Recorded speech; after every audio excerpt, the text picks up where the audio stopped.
response to claim that the poverty won't be affected by a raise in minimum wage.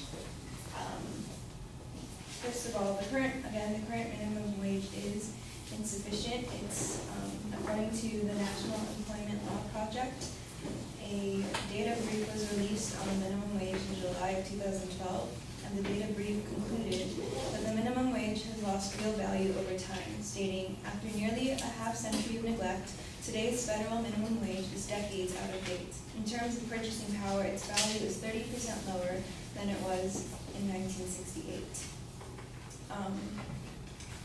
The proponents of the Fair Minimum Wage Act of 2013 contend that if the federal minimum wage kept pace with inflation since 1968, the nominal minimum wage would now be nearly $11 per hour. And according to Janet Lathrop, in raising the minimum wage, good for working families, good for Michigan's economy, states that for many low-income families, the diminishing real value of the minimum wage has meant having to raise their children in poverty. So it's because the minimum wage is so, the purchasing power of the minimum wage is so low compared to what it could be, that poverty is the problem.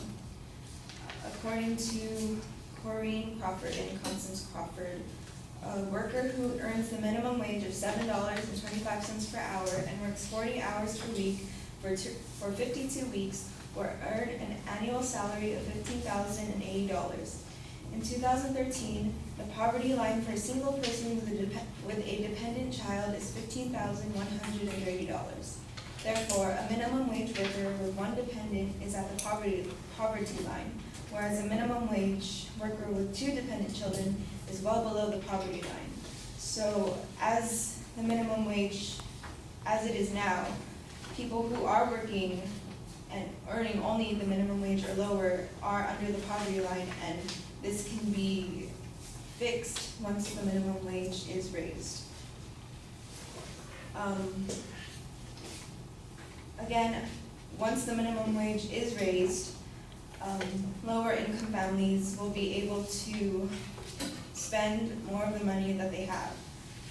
A 2011 survey by the Bureau of Labor Statistics on consumer spending found that the working poor tend to spend every dollar they earn, and increasing the minimum wage would put more money in the hands of the working poor who tend to spend their wages.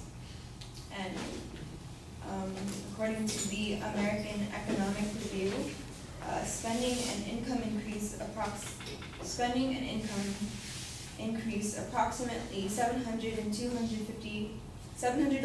$250 per quarter, immediately following a minimum wage hike among households that derive income from minimum wage jobs.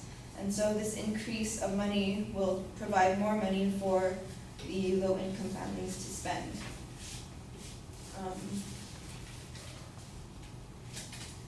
Another issue for poverty is unemployment.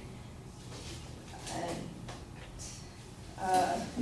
it was found by the Policy Studies Journal that wage increases in the early 1990s did not lead to any measurable disemployment and were more effective in reducing poverty than earlier wage increases.